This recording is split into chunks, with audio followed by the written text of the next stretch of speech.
I always go to the carniceria and buy meat, and this meat is called milanesa, and I asked the person that is giving me the meat to also cut it for me for taquitos, and they always give it to me like this. They're pretty tiny meat pieces.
Okay, so now that the meat is done cooking,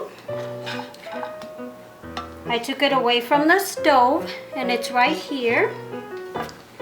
Now I just put the tortillitas right there, the corn tortillas. I put a little bit of meat in each taco. And then I put, this is pico de gallo, which is just tomato, onions, jalapeno peppers, and avocado, and a little bit of lemon and a little bit of salt. And I just top it off.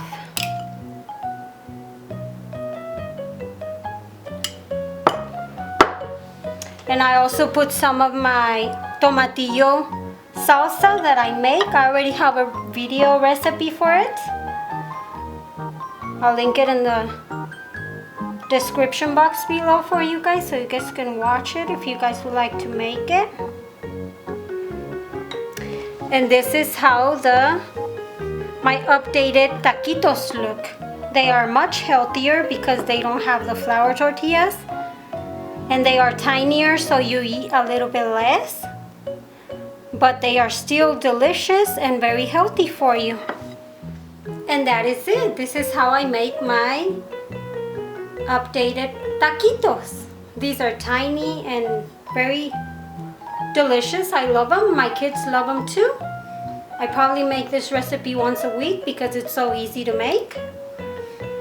If you enjoyed this recipe, please give it a thumbs up. Tell me in the comment section below what would you like to see next. And thank you so much for watching. Have a great day, guys. Bye.